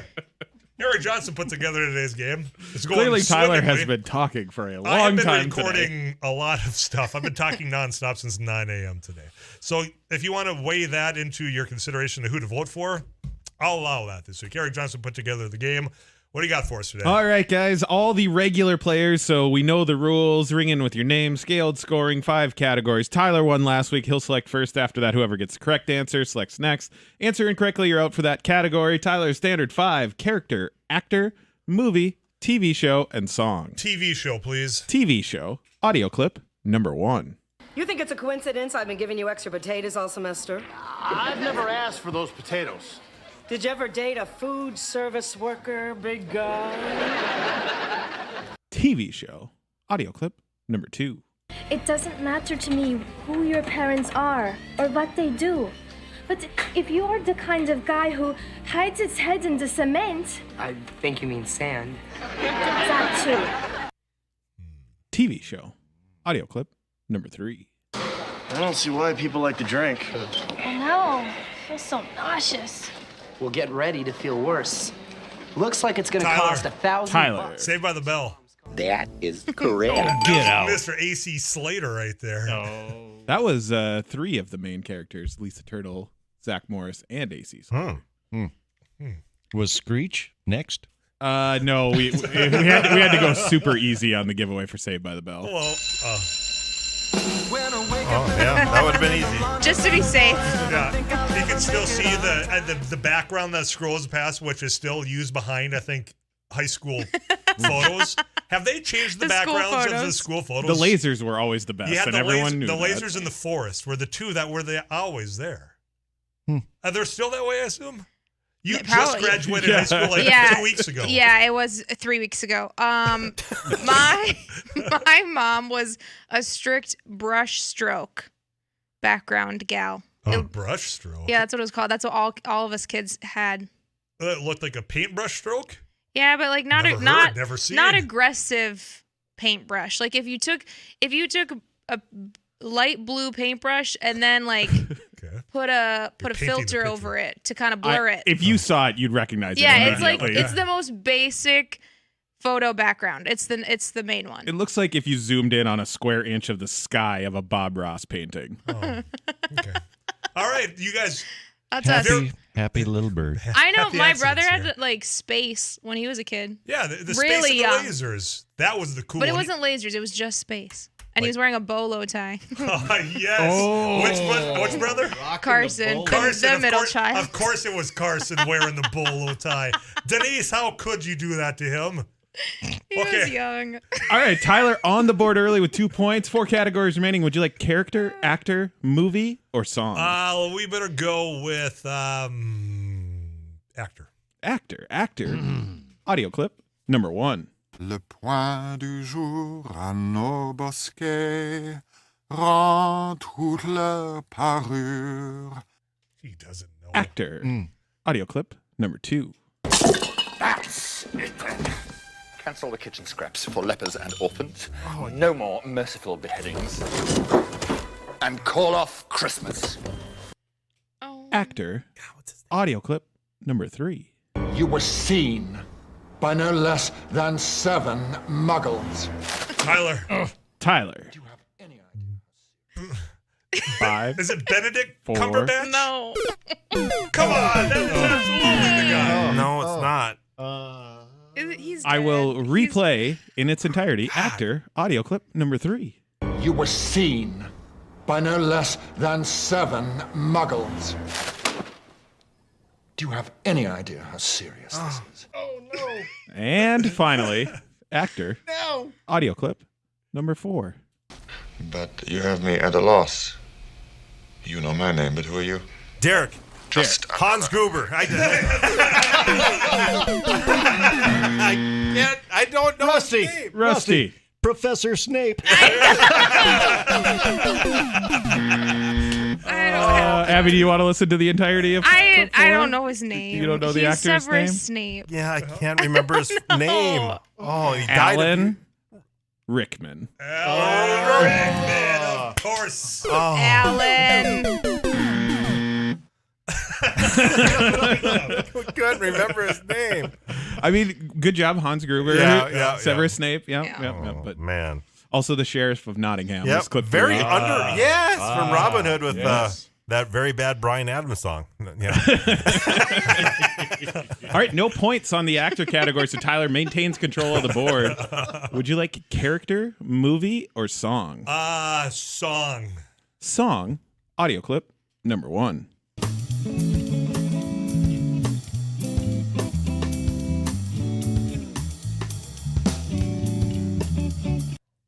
Song, audio clip, number 2.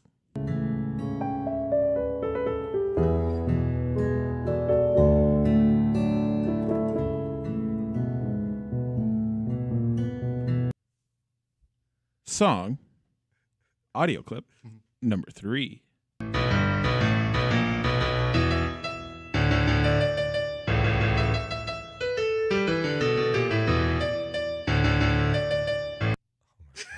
Oh my god!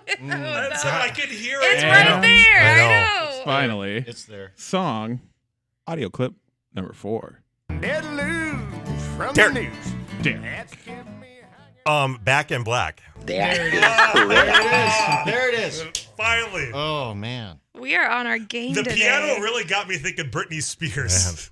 For whatever reason, it was that Tyler screaming in the radio. How do they not know Alan Rickman? Well, I am sure a lot of people were. Oh, I'm already getting angry texts about that too. About the bolo tie? No, that would go. Send those straight to Carson. Yeah. All right, find that. 2 categories remaining. Tyler still in the lead with 2 points. Derek on the board with 1. Abby and Rusty yet to score, but 8 possible points in the final 2 categories. Derek, would you like character or movie? Movie. Movie. All right. Let's get to Movie. these ones here. Audio clip number 1. The protagonist's struggle. And how does this relate to our discussion of the uses of irony? Movie. Audio clip number 2. That's just an opinion. What are you, a psychiatrist? No. Why don't you keep your opinions to yourself? Movie. Audio clip number 3. I had a great time today. Tyler. Ferris Bueller. Day off. Ferris Bueller. Why don't you do this to me, man? I need the full title. Wow. You barely got that. It was indeed Ferris Bueller's Day Off. Because that was with old Charlie Sheen, right? The second one? Hello, may I help you? You can sure as hell try. Hi, I'm Abe Froman. Party of 3 for 12. The Sausage King. All right. Classic. Here's where we sit. Everyone's still alive. Rusty and Abby, you need all 4 points for the tie. Derek, you need 3 for the tie, 4 for the clean win. Tyler, answer at any point, and you are this week's winner. The final category is character. Character. Audio clip number 1. Sergeant, take your men and scout the area for a tower entrance. I want to talk to my captain alone. Character. Audio clip number 2. We're splitting up. Search every door. If someone finds Echo, contact the others. We go in together. Derek. Is that Captain America? Oh. I took a shot. I was going to go with. Nice job, Tyler. I didn't finish it, so I'll replay character. Audio clip number 2. We're splitting up. Search every door. If someone finds Echo, contact the others. We go in together, just in case there's trouble. Character. Audio clip number 3. An angel. I heard the deep space pilots talk about them. Rusty. They're the most beautiful Rusty. Buzz Lightyear? I will replay in its entirety character. Audio clip number 3. An angel. I heard the deep space pilots talk about them. They're the most Tyler! beautiful creatures in the universe. Tyler. They live on the moons of Anakin Skywalker. That is correct. Love won't save you, Padme. Only my new powers can do that. I won't lose you the way I lost my mother. I am becoming more powerful than any Jedi has ever dreamed I of. mean, I kind of hit you over the head with the last one, but the first two from the Clone Wars animated series. All right. Bye, Derek. Glad you could spend just a moment of your time with us. Huh. Mad. All right. We'll see It you wasn't next my time. week. Barnesville's proudest. Tyler with a dominating performance. After I hear you, a lot of trash talk was given to you for not winning. That I very hadn't won much. since like June. Yes. But we're And now back, baby. you're on a streak. We're on a streak of audibles. That's 2 in a row, baby. If you text in Tyler, one of you is going to get a text back from me. You won the Works Car Wash from Don's. You can put a smile on your car and on your face. Abby, thanks. You're welcome. I'm here Rusty. for the company. Thank you. I have the high ground. That's brought to you by Don's Car Wash. We'll come back with more Afternoons Live right after this here on KFGO.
We opened what the saying, we opened up a can of worms.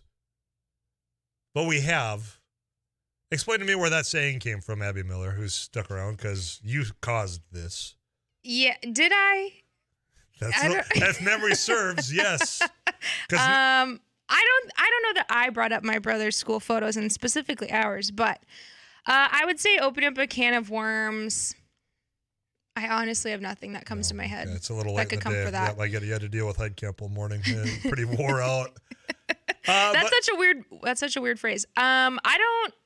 Oh, so yeah, we're going now through our school photos. No, we aren't going through our school. I mean, Paulie sent me just a glorious turtleneck of Paulie's sweater. His looks like it was fake, like it was posed to be funny.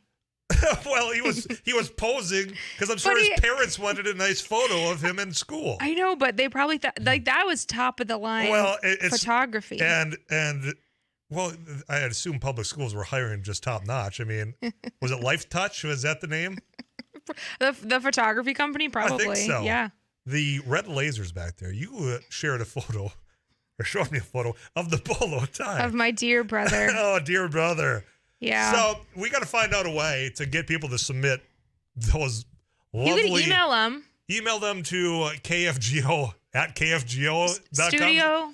I don't know. You know the email. What is it, Eric? Does Derek know? It's kfgo.studio@kfgo.com. I was close. That's what I was getting at. Or you could just send them directly to tyler.axness at kfgo.com. Okay, let's talk Paulie about wants to defend his photo. I was saying it's lovely. I will bring my yearbook in on tomorrow to show you that picture. And you took it like that was. I did not take it. I had it professionally taken. But you felt good about that decision. I did. You felt good about that. 1989. Yeah. Yes, this is the peak fashion of '89. Right? The lasers. You weren't even born yet. I literally wasn't. I know. The lasers are dramatic. I know these are. Hey, I'm pretty dramatic. Yeah. Well, there the more? The sweater is very loud. Let's say. Yeah. Can you paint a picture? I will when we come back. I'm getting counted down to KFGO News. The more important thing is we'll talk photos when we come back.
A judge has again blocked a trigger law banning abortion in North Dakota as he weighs a lawsuit from the state's former abortion clinic.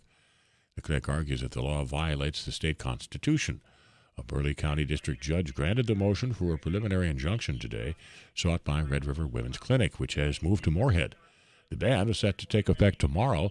It is the second time that the judge has put the trigger ban on hold. He ruled last month that Attorney General Drew Wrigley was premature in setting a July 28th closing date. A Fargo man who was taken to a hospital for a mental evaluation after he barricaded himself in a Wood Spring Suites hotel room overnight in North Fargo and fired shots has been arrested. 35-year-old Nicholas Otten was arrested for aggravated reckless endangerment and terrorizing. He is in the Cass County Jail. It started when officers responded to a report of a suicidal person. Police negotiated with Otten and were able to get him to leave the hotel. A shelter-in-place was issued for residents near the hotel. It was lifted after about 3 hours. A Warren, Minnesota man has been charged with second-degree murder in the beating death of his ex-wife. 31-year-old Anders Odegaard was arrested at his home Tuesday afternoon after two of the couple's 5 children stopped a man and asked that he call 911, saying their mother was bleeding and needed help. The complaint says Anders Odegaard told a Marshall County deputy that I don't feel right when the officer arrived at the home. 31-year-old Carissa Odegaard was found in the entryway with severe head injuries. There was blood pooling on the floor. One of the children said he believed that his father had hit his mother with a knife or spatula. The children had been staying with their father. An argument started when Carissa arrived to pick them up for church. Carissa Odegaard was airlifted to a Fargo hospital where she died. 75, this is KFGO News.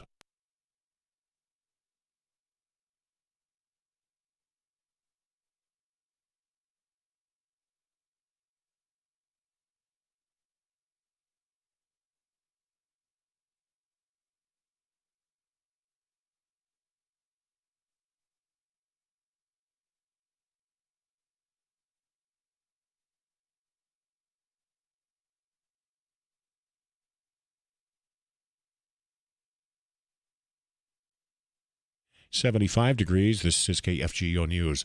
A large fire at a houseboat manufacturing plant on Rainy Lake in northern Minnesota has left an 85-year-old woman dead and her daughter and granddaughter injured. The fire was at Northern Air Houseboats. The woman's 51-year-old daughter is in critical condition after trying to go back inside the business to rescue her mother.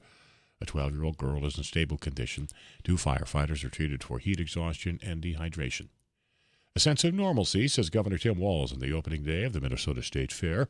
Walz says the COVID pandemic has been tough on many Minnesotans, and the fair is a great way for people to enjoy themselves. Well, I think it's everything. I mean, this is psychological. This has been hard on people. There's been trauma. We're recovering economically. Our kids are getting back and starting school in a normal school year, and that's been a while. All of those things, I think, really matter. The fair is expecting big crowds throughout the run. It continues through Labor Day. Former Minneapolis police officer Derek Chauvin is now in federal custody. He has been transferred from Minnesota's Oak Park Heights prison to a federal prison in Tucson, Arizona. The transfer was part of an agreement where he pleaded guilty to federal charges of denying George Floyd his civil rights. Heavy fog near Sawyer, North Dakota, southeast of Minot, led to a multi-vehicle crash early this morning on Highway 52. 12 vehicles were involved. The State Patrol responded to that crash. It involved 4 trucks and 8 passenger vehicles, only minor injuries. The McHenry and Ward County Sheriff's Departments responded along with Velva Ambulance. The crash remains under investigation. KFGO weather from meteorologist Tom Szymanski. Clear overnight. Fargo-Moorhead, a light and variable wind, and our low right around 49. Sunny to begin the day tomorrow, then partly sunny with a chance of showers, thunderstorms by evening, 80. Saturday, partly sunny, slight chance of showers and thunderstorms, 85. Mostly sunny Sunday, the high 88. 75, Paul Juergens News Radio, KFGO.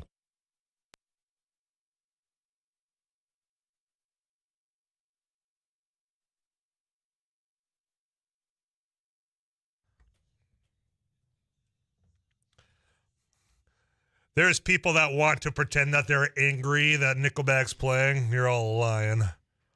This is a guilty pleasure song for, I'm going to say, 50% of the listeners out there. You secretly like it. Don't roll eyes. Abby Miller. I mean, Paulie's all in. He's cranking it up over here. That's such a high percentage. Because people lie when they say that they don't like Nickelback. They just want to be cool because it somehow became cool to not like Nickelback.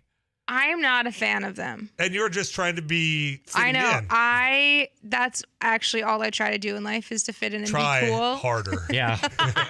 It's not working. But I've never once sought out a Nickelback song either. Like, I don't listen to it in secret in my car. 20 years old? I'm 19. Yeah, 25. Okay. Yeah, so they were actually legitimately cool when you were probably in 4th grade. Yeah. Yeah. When were they most popular? When was this this album? 99. It had to be, it was 2000 something, right? Somewhere in there. Yeah, for sure. 2000s, yeah. Silver Side Up, I believe that was like 01 or 02. Oh. Yeah, well, yeah. So okay, but you all out You there. think so? Oh, Silver Side Up was 2001. Yeah. All the Right Reasons was 2005, which I recognize that album cover more.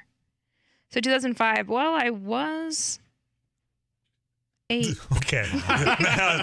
Well, really had to think about that one. When I get my walker. The reason why we're playing Nickelback is one, because you all secretly enjoy it and you just are lying, but also because we're looking at photographs. Just stumbled into this of our public school setting. The lasers, the forests, the spaces, the paintbrushes, and turtlenecks. If you're watching us at kfgo.com, go ahead and feast your eyes on Paul Lyons. Hey. Oh my gosh, it's already online? I was styling and profiling, man. A beautiful.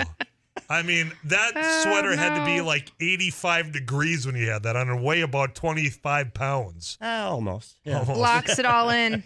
Locks it all in. Yep. Keeps you contained. Welcome back. CBS National News. Have a little bit of fun, but I'm trying to get to the bottom of some potential news. The political landscape has changed, ladies and gentlemen, since the Supreme Court decision of Dobbs, overturning Roe versus Wade. You're seeing it. You are seeing candidates running for federal office that are scrubbing their websites, talking about how pro-life they are and how they want federal personhood laws. They are running scared because they finally caught the car they've been chasing. Well, there has been lawsuits in a variety of states to put a halt to closing down, say, clinics. North Dakota was one of them. Drew Wrigley was one of them, and there was a lawsuit out there saying you went way too fast, Attorney General Wrigley. Well, I'm trying to get to the bottom because I think there's some news there, and when we do, if there is news to be broke, we'll tell you about that. Stick around. Afternoons Live rolling on a Thursday afternoon. I'm Tyler Axmus.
Other bands became such a victim of their own success, like Nickelback, for example. Again, I'm not off because every time we play this, why you guys play Nickelback? But there was a time where they were the it band. Like, what other band or musician fell from grace to be almost despised by half the people out there listening? I would say Creed. Creed, yeah, Creed had what? Yeah, Creed had a couple. You're probably right. Scott Stapp. He was supposed to be in town, I think, during the old rib thing up north, and didn't come. Certainly a lot of hatred for all the boy bands, but that, I think, was segmented to people that were going to hate them anyway. Right. And now, let's be real again. Just as Nickelback plays, you want to not have people know that you are listening to it. If Backstreet Boys comes on, or NSYNC, you're not going to be upset about it anymore. As you were probably when it was overplayed by that dang Carson Daly on MTV. Because if I remember, the boy band thing was more on MTV than it was VH1. VH1 is still a little bit more of the classics. Yeah, I think that's fair. That's fair? Okay, all right. So, boy, I understand what you're saying. I don't know necessarily. I can't think of another band that has been as vilified for being popular at one point than Nickelback. Yeah, band-wise, if we're going to extend it into entertainment, I would say Dane Cook is a lot in that same Cook vein. For sure. Right? That he just got married to a 23-year-old. Yeah, that they've been dating for how long? I don't know. I did the math, and it's kind Too of long. cringeworthy. Yeah. Made me cringe. Made me a lot uncomfortable. Right. Okay, but he was one of those that was a victim of his own success. Yeah, it's like you got so popular for a flash in the pan, right? Yeah. And then people just all of a sudden turned on you. I'd put Andrew Dice Clay in that category. Andrew Dice Clay. Okay, I can allow that. Yeah. I don't know who else. Yeah, so we've narrowed it down. Okay, those are two comedians. Mm-hmm. People are trying to do that to Dave Chappelle right now. But as far as musical talent, I don't know that there has been anybody that has been so. Sinead O'Connor. That's a good one, Paulie. Yeah, but was that for popularity or because she went for shock value on SNL? Yeah, but both. But is it Jane Fonda? Is that Once she married Ted Turner. Uh-huh. Started voicing her opinions about stuff. Well, people aren't supposed to have those. Right? Especially in entertainment. Yeah. As a talk show host, I know that full well. 35270. And who else that at one point in your life you're like, boy, they made it. And now it's, I hope I never hear from them again. I hope I don't ever want to see their name on a sign. I think Billy Ray Cyrus kind of. Yeah. Everybody was about achy breaky heart back in the day. Now it's a joke. Even for Billy Ray Cyrus, I think achy breaky is still. I could make a little argument for Hootie and the Blowfish. People got really sick of Darius Rucker's voice for a long time, and then he rebranded as country. Yeah, but now Darius Rucker. I mean, I saw him down at Nashville at the Grand Ole Opry, and people loved him. It was a great artist, fun. So I'm putting Darius Rucker to the side. Here's some that are coming in. Disco as a genre in the late 70s and 80s. That is true. And now, if you listen to Amy Allen, she's not wrong. Disco is finding its way back into mainstream here. Oh, yeah. I mean, there are rock bands, for example, that are putting out disco albums. So I think you're right. Okay, disco, as a genre. This one, you absolutely nailed it. Limp Bizkit, Fred Durst. Limp Bizkit was on top of the world at the end of the 90s. I mean, again, now you're giving me an excuse to talk about the Woodstock 99 documentary on Netflix. Have you guys watched that? I have. Boy, does it make you uncomfortable. But Limp Bizkit, I mean, when they had break stuff, right? And I'm not spoiling anything, especially if you lived it. Here's the thing. I don't fault Fred Durst, right? Because you are an entertainer. You dream for that moment. You're on that stage and you're looking out. You got hundreds of thousands of people in the palm of your hands. They're listening to every word you say. They're going to every beat you do. So you have people say, well, he should have calmed it down. He should have said, oh, everybody. He didn't. No. You know what frustrated me with that documentary just a little bit is that they didn't address the fact that Limp Bizkit played at like 4:00 in the afternoon. Rage Against the Machine and Metallica were on after them that night. And Rage Against the Machine, very charged music. Exactly. So you can't I mean, yes, they were a part of what stirred the crowd up, but they didn't even mention it in the documentary. You think about the names of acts that were at Woodstock '99, big names that didn't even get a glimmer on that documentary. So you had Limp Bizkit, and of course you had Red Hot Chili Peppers because, I mean, did they have to go out and do an encore of Jimi Hendrix Fire? Probably not, when there was fires ablaze everywhere. Right. Poor taste. Also, Flea, no. Be warned, if you watch that, do not watch it You're going to see way more of Flea than you expected than you ever in your life ever wanted to. Because you wanted zero. They did not. There was not enough proper guitar placement is all I'm going to say as I get you caught up with Too Tall Tom Smansky's weather forecast. We'll come back. See what's coming up on the Drive Time News. Jack Sunday is going to steer you into Couch Potato Radio. That's with Derek Hansen. Then Twins back in action. They are at the Astros, and boy, has it felt like a free fall over the last few weeks with your Minnesota Twins. But nonetheless, you can catch them right here on your home for Twins baseball, KFGO.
I still have a couple of moments to get this story out because I've seen it playing out online. And fun, would you get involved? Moms, Illinois, there's a high school, and that football practice, they had a mom night where they put the moms in shoulder pads and helmets.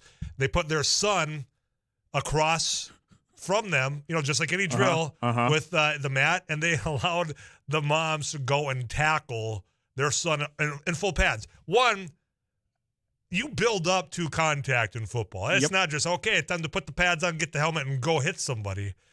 So I don't know if you have to sign a waiver because you might imagine the stinger you might get because that little brat all week hasn't cleaned his room.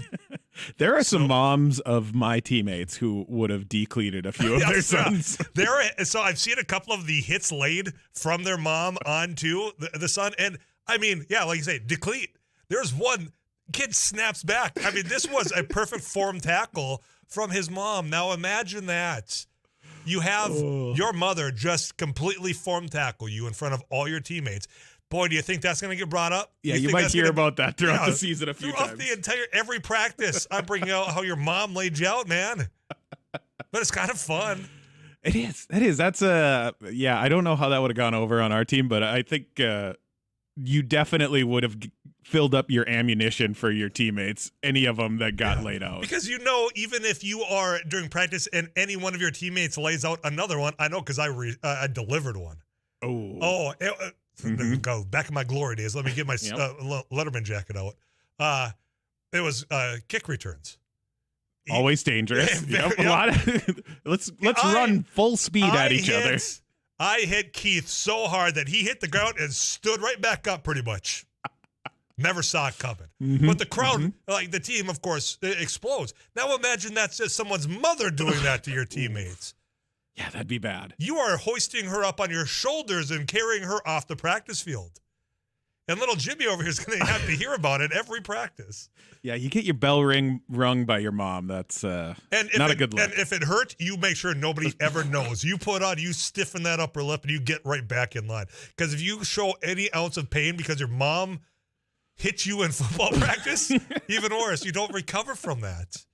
Your pain will go away. Your pride will not recover. Those are some coaches who have just chaos in their brain. Like they just want to see the world burn. Yeah, like, all right, let's emotionally damage some young high school men's minds. Break you down so that we can build you back up throughout the season. I liked it. I liked the mom night. That was at an Illinois high school. That's awesome. Yeah. Jack Sunday is walking into the KFGO studio in about 5 minutes time.